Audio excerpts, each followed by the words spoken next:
In the offensive zone as well as any defenseman in the National Hockey League. Bickle had it knocked away. Duncan Keith recovers. He'll wrist it in wide of Jonathan Quick. Now Scuderi angles it up the boards. Lewis steps into Kane, and it's back out center ice. Rosabal, who played better than 25 minutes the other night. Now for Keith, a drive. Score!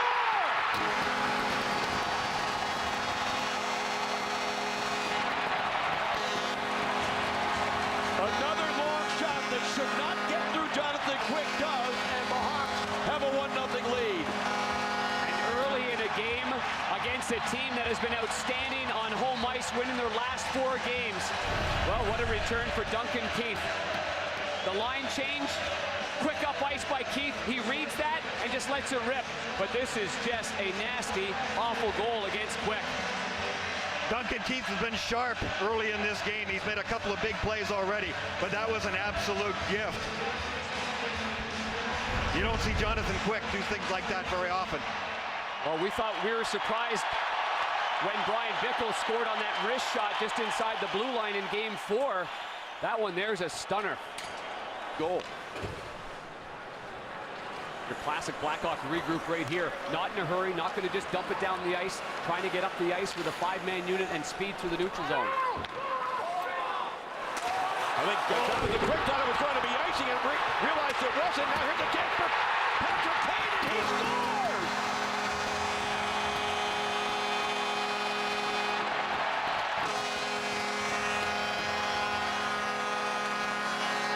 Hanger, I thought the lineman was waving this off for enough period of time for Jonathan Quick to realize that it wasn't icing. He hasn't faced anything since that goal against, but right here it's quite clear that Regeer's not getting to that puck that Bickle is, and now by this time everyone's floundering, and what a shot by Kane under the bar and in. But it all starts with a communication between defenseman and goaltender. Bad communication, bad read, and this is the end result. Patrick Kane scoring. Jonathan Quick was guessing, certainly, that it was going to be icing. The linesman in the neutral zone waved it off and was yelling, no, no, no, right away. The players in the neutral zone can hear that. Jonathan Quick can't. To Penner, the Carter! Just fired wide. What a chance that was for the line that's been the most effective for Los Angeles since being put to hit on him. Now Boland got a little bit of room, hands it off Frolik. Trying to drop it back for Keith, just missed. Now Keith hands it back. Good give and go. Duncan Keith trying to get free. Poked away by Quick. Boland drops it back for Frolik. What a shift for this fourth line. Frolik a shot, and he just missed it across the net, trying to go far side. And now it's gloved down by Toffoli. He goes to Penner. The Carter! Just fired wide. What a chance that was for the line that's been the most effective for Los Angeles since being put together in Game 2. Scoring chances at both ends. As Boland deflects this puck back behind Quick. 4 minutes remaining in regulation time. Williams, Bickle right on him, and front goal! Patrick Kane! And boy, are the Kings upset that there wasn't a penalty on this play. It is now 3-2 Chicago.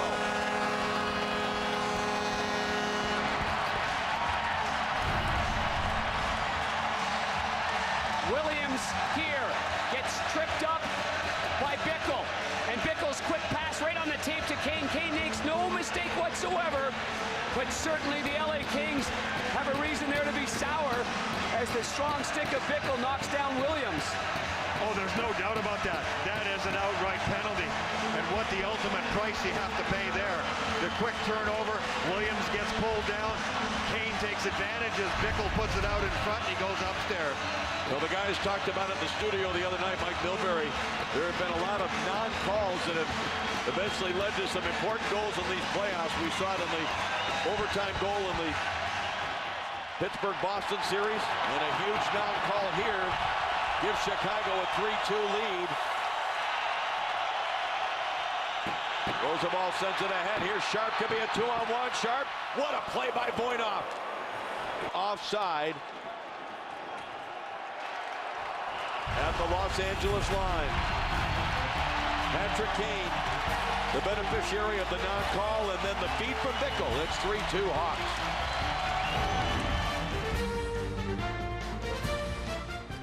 But he lost control.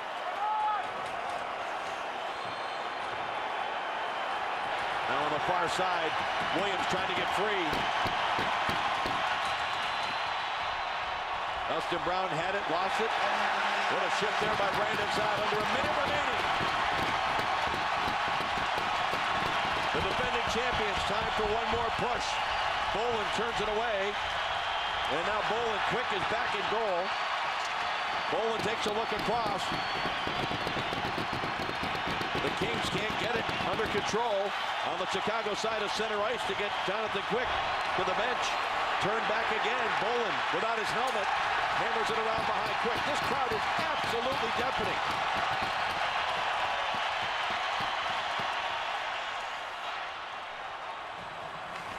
Now jammed by Keith.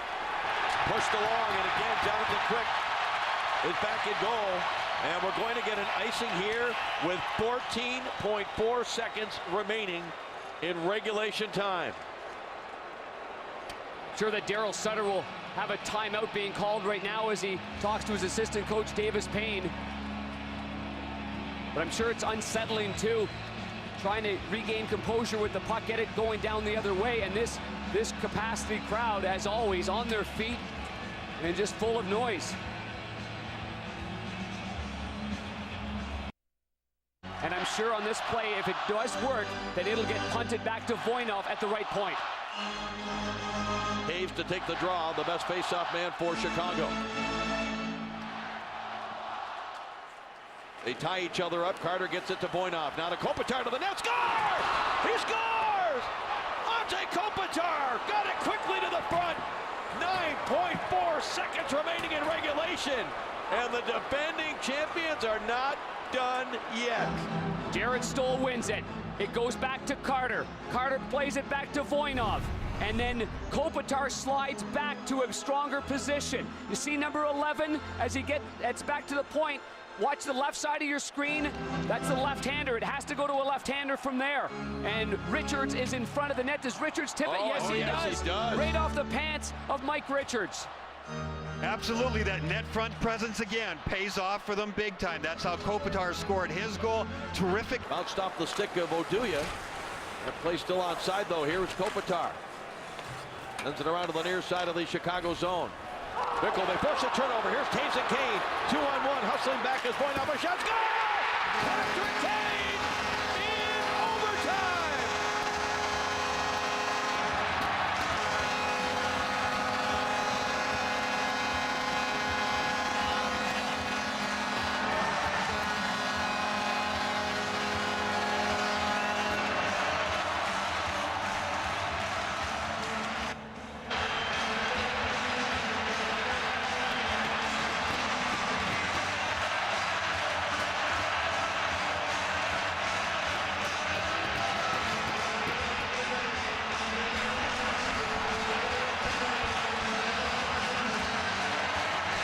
Perfectly executed 2-on-1. The Hawks strip the puck from the LA Kings, and then they go the other way. Kopitar played it around the boards. A pinch by Voinov, but a strong play by Bickle. This pass is absolutely perfect by Jonathan Taves. It couldn't be any better on the tape to allow Kane to fire home his third goal of the game. The hat trick in double overtime. What a shot, high over the glove.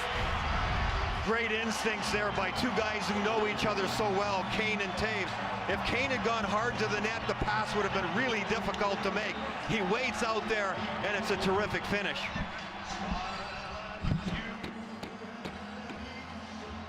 Well, the terrific tradition of the handshake following the last four for the Chicago Blackhawks, and the hat trick overtime hero Patrick Kane standing by with Brian Engblom. Patrick, you got the hat trick in this game. You were struggling to score goals. You come through big. Talk about the winning goal here. Yeah, we had the play of the shift before too. Johnny just kind of toe picked, but I knew it was coming as soon as he picked up the puck. Pixie made a great chip, and Johnny made a great pass. I just tried to get it off as quick as I could. It seemed like you had the game won. Then it wasn't at the end of regulation. What was it like? Oh man, so emotional. Just you know, you start thinking about that when it goes in. You're 14 seconds away and from going to the finals, and I think it kind of stuck with us for that first overtime. We didn't have the same jump, but after we got over it, it was nice to close it out for sure. Congratulations, you're going to the final. All right, thank you. Dave. Well, we have a trophy presentation to take place here at the United Center. So let's go to the public address announcer here at United Center, Gene Honda.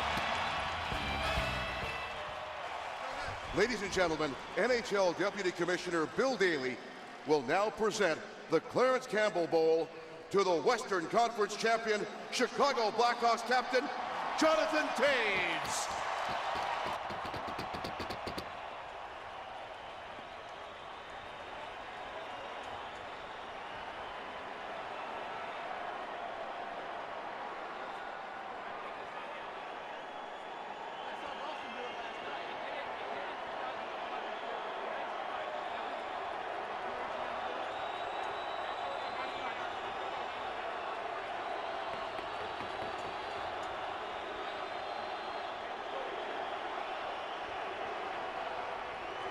Well, you never know if the captain or anybody's going to touch the conference championship trophy, or the Clarence Campbell Bowl as it's called. Nobody from Chicago touched it on this night as they're getting ready to touch the most coveted trophy of all, the Stanley Cup, which Chicago and Boston will compete for beginning on Wednesday night. 4-3 the final score here in double overtime. Coming up next, except on the West Coast, it's your local news. Then don't miss Saturday Night Live with host Vince Vaughn and musical guest Miguel. Tomorrow at 9 Eastern on NBC, Rafael Nadal attempts to win an unprecedented 8th title at the French Open presented by Longines, part of NBC Sports Championship season. And then Wednesday, our Stanley Cup playoff coverage continues here on NBC with Game 1 of the Stanley Cup Final between two original six. And they both had to post comebacks in these playoffs to get to the final. Of course, the Blackhawks down 3-1 against Detroit. And who can forget the Bruins comeback in Game 7 of that first round against Toronto. Coverage begins with NHL Live at 7 Eastern on NBCSN. For Darren Pang and Brian Englund and the rest of our terrific crew here in Chicago, I'm Dave Strader saying so long. Thanks for joining us. Patrick Kane in double overtime, the hero.